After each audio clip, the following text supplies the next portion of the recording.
Hello and welcome to Leaders Insight. My name is James Paulson. Today we're talking with Sue Ellen Watts, founder of What's Next. Thank you, Sue Ellen. Thanks, James.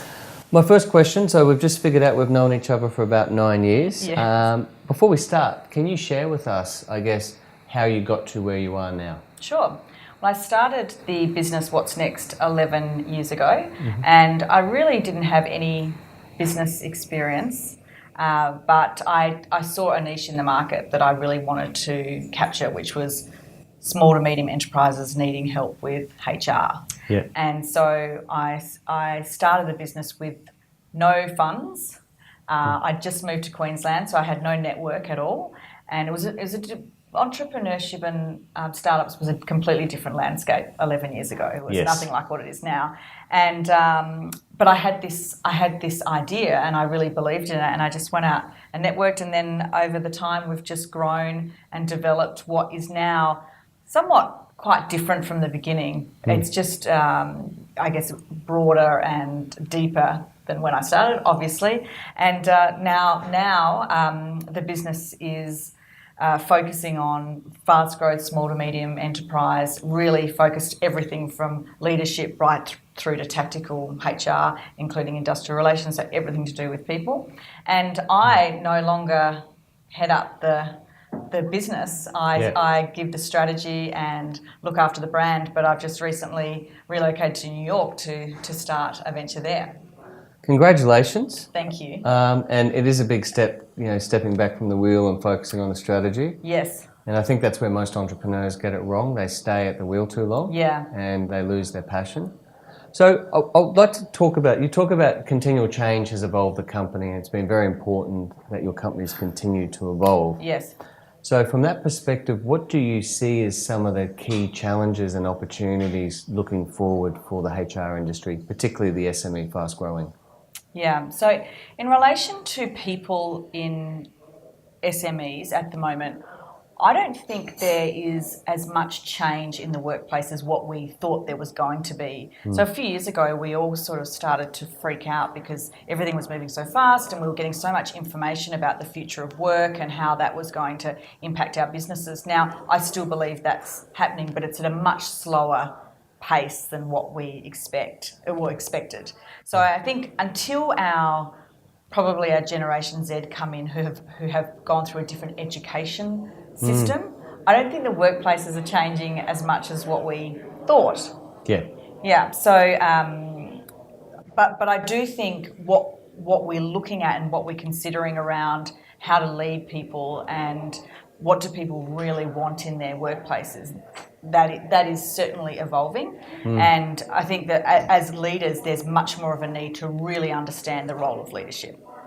And an interesting thing to have a think about. So as you say that the take-up has been slow and it's probably generational.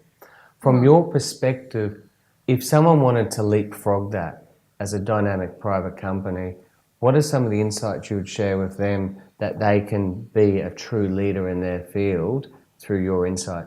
In relation to their people? Yep. Yeah, look, I think that probably one of the key things that's been a big change that I think has more and more opportunities is the introduction of the gig economy or utilising freelancers, being able to engage someone for a particular skill set for a particular time. Now, previously, we couldn't do that. We would have to employ someone and then develop them, or they may have a skill set that we can utilise, but then we need to fill the rest of their time with other things, perhaps. But now we can decide that we want to innovate in our business tomorrow and go out to anyone in the whole world and find someone who has that skill set, engage them at a reasonable price for a period of time. And then when that's done, we can then stop that and then find someone else for the next stage. And I think this is really interesting because it means that we can innovate quicker, we can pilot things, we can pivot, and we can utilise high-level skills but at a cost that small businesses can afford. So I think that is probably the change that's occurred. And I know that there was concerns about, what does that mean for employees and will that impact permanent employees? And I don't think it has. I think what it's done is allowed businesses to perhaps do more things that they would have loved to have done but was restricted. That is a really amazing point because, we hear about the gig economy, but you see it associated with cars and delivery and things like that. But in business, if you can access amazing expertise on a short-term basis to undertake particular tasks, that is a huge point of difference. Yes, it really is, yeah. It's almost like there could be a platform that sort of evolves purely around the SME market. I think that's actually probably one of the best takeouts I've picked up for a long time, because I know myself as a business owner, you rely so much upon your own instinct, but you don't always have that experience or expertise to know it's the best opportunity. Absolutely. And as an SME, like if I think about 5 years ago, if I had the tools that the business landscape has now, even things like social media, for example. So when I started in business, the only way to get business was to go out and knock on doors and make cold calls and do networking.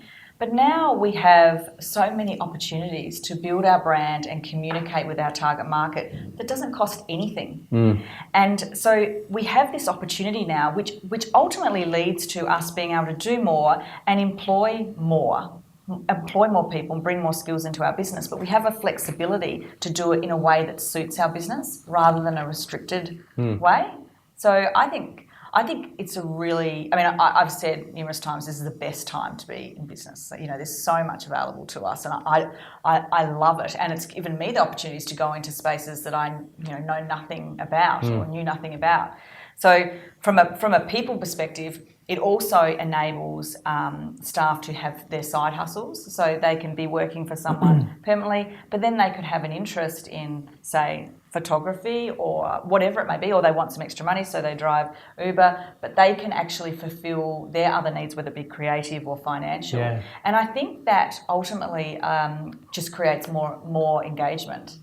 That's a really interesting point, that a couple of our staff actually have sort of sideline roles as well, and that makes it easier for them to get the extra finance or to fulfill those needs. One thing I'd probably like to just ask is, how do you keep fresh in this market? Because there's only so much inspiration you can tap around you. Obviously living in New York is quite helpful. Yes. But what are some of the tips you have of keeping your thoughts and your ideas and your innovations fresh?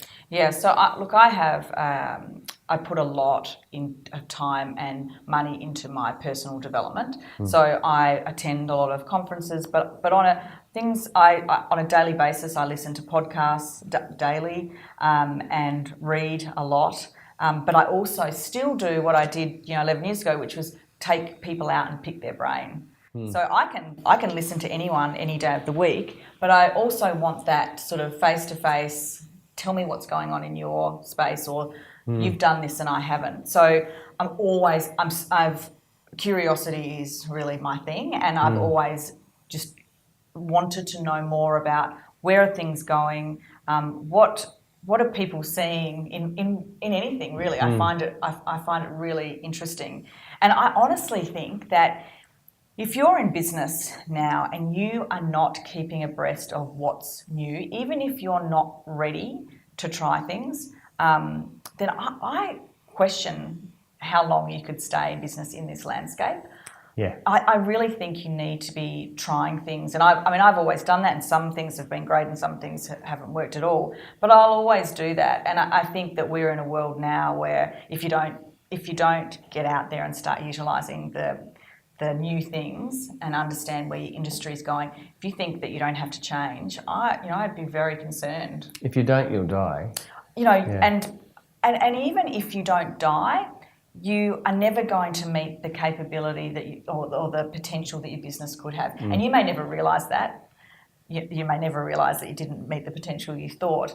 But I think that if you make a choice to be in business today, then you have a responsibility to make the most of everything that's available to you, because I would have loved that 11 years ago when I started out with absolutely nothing. Absolutely. Yeah. One of the big things I picked out today was how the gig economy concept can work with SMEs. Yes. And I guess you guys touched on it with the What's Next platform many years ago. In Leaders, we're incorporating a new Ask the Expert platform where any of the alumni members can access and people immediately electronically. So that, to me, I think is something that everyone can take away. Yes. Look, in conclusion, is there a final message that you'd like to leave with the leaders community on what they as their own leaders can do to take their leadership and skills to the next stage? Yeah, I think that whilst the workforce is changing at a slower rate than we expected, it is changing. And I think that the one thing that we should be doing as leaders is keeping as close to our employees as possible. And I know the survey went out of fashion, but I think that's come back into fashion. And I think every opportunity you have to find out the climate of your business and understanding how are people feeling and what do they want and what do they need, because there's going to be these shifts occur, and if you can't see them coming, or if you're not aware of it, then you are going to have issues. Yeah. So I would be saying to all leaders, do you really know your people, and are you keeping close to them? Because if you don't, you'll find that they'll go, or they just generally won't be engaged. So. And as we both know, you can't really grow a business if you haven't got a solid base. Exactly, and it's our people that help us grow our businesses ultimately. Absolutely. Suan, thank you very much, and thank you for the Leaders Insight.